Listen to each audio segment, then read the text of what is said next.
Global production पर चीन का कब्जा, नहीं सुधरा मैन्युफैक्चरिंग सेक्टर तो भारत में पैदा होगी भयंकर सामाजिक समस्या।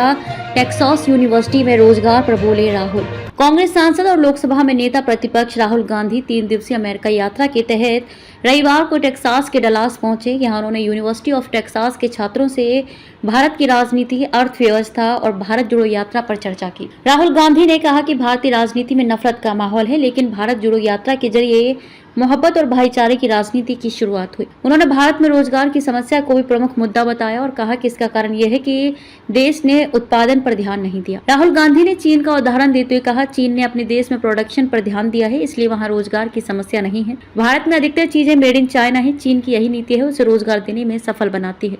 उन्होंने भारतीय बैंकों द्वारा बड़े व्यापारियों के कर्ज माफ किए जाने पर भी सवाल उठाया। राहुल गांधी ने कहा कि भारत में 25 लोगों का 16 लाख करोड़ रुपए का बैंक लोन माफ कर दिया गया। इतने पैसे से कई इंडस्ट्रीज खड़ी की जा सकती थी, लेकिन जब हम कर्ज माफी की बात करते हैं तो मीडिया हमसे सवाल करता है। वहीं जब 16 लाख करोड़ रुपए माफ किए जाते हैं तब कोई सवाल नहीं उठाया जाता। सुल्तानपुर एनकाउंटर पर अब राहुल गांधी ने भी उठाए सवाल। भारत में गरीबी पर पूछे गए सवाल के जवाब में राहुल गांधी ने कहा कि कुछ चुनिंदा लोगों को ही बड़े बड़े प्रोजेक्ट्स और डिफेंस कॉन्ट्रैक्ट दिए जाते हैं। उन्होंने कहा कि सिर्फ 1 या 2 लोगों को सारे पोर्ट्स और डिफेंस कॉन्ट्रैक्ट सौंपे जा रहे हैं, जिसकी वजह से भारत में मैन्युफैक्चरिंग सेक्टर की हालत खराब है। संसद को बताया विचारों का युद्ध क्षेत्र। छात्रों से संवाद के दौरान राहुल गांधी ने संसद में विपक्ष की भूमिका और राजनीति में सुनने की अहमियत पर जोर दिया।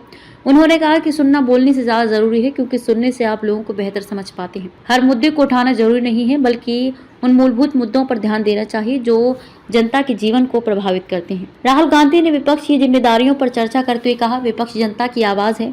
आपकी जिम्मेदारी होती है कि आप सोच समझकर उन मुद्दों को उठाएं जो भारत के लोगों के लिए महत्वपूर्ण है। ये काम आपको व्यक्तिगत दृष्टिकोण से नहीं, बल्कि उद्योगों और किसानों जैसे समूहों के नजरिए से भी करना होता है। संसद के कामकाज का जिक्र करते हुए उन्होंने कहा कि जब आप संसद पहुंचते हैं तो ये एक युद्ध क्षेत्र की तरह होता है, जहाँ आप विचारों और शब्दों की लड़ाई लड़ते हैं। लेकिन सबसे महत्वपूर्ण बात यह है कि ये सब समझदारी और संवेदनशीलता से किया जाए। क्यों निकालेगी भारत जोड़ो यात्रा, राहुल गांधी ने बताया। कांग्रेस सांसद और लोकसभा में नेता प्रतिपक्ष राहुल गांधी ने भारत जोड़ो यात्रा की शुरुआत और इसके पीछे की वजह का खुलासा करते हुए कहा कि देश में सभी संवाद के रास्ते बंद हो गए थे। उन्होंने कहा कि पहला सवाल यह है कि मैंने 4000 किलोमीटर की यात्रा क्यों की, इसकी जरूरत क्यों पड़ी। इसका कारण ये था कि भारत में संवाद के सभी रास्ते बंद कर दिए गए थे। हमने संसद में बोलने की कोशिश की, लेकिन उसे प्रसारित नहीं किया गया। हमने मीडिया से संपर्क किया, लेकिन उन्होंने हमारी बात नहीं उठाई। हमने कानूनी संस्थाओं में भी दस्तावेज प्रस्तुत किए, लेकिन कोई परिणाम नहीं निकला। राहुल गांधी ने बताया कि जब हर जगह से रास्ते बंद हो गए तो ये समझ में नहीं आ रहा था कि जनता तक कैसे पहुंचा जाए। तब अचानक उन्हें ये विचार आया कि अगर मीडिया और संस्थाएं जनता से जुड़ने का माध्यम नहीं बन पा रही हैं,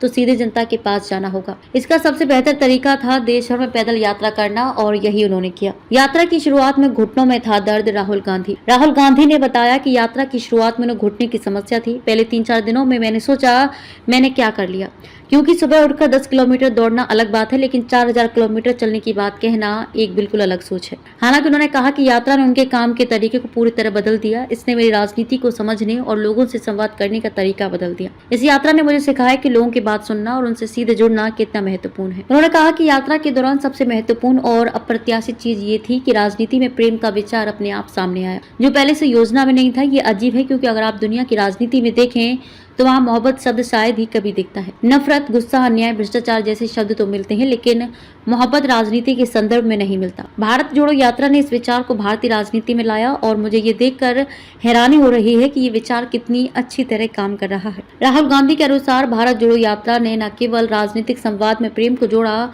बल्कि देश के लोगों के साथ उनकी बातचीत के तरीके को भी बदल दिया।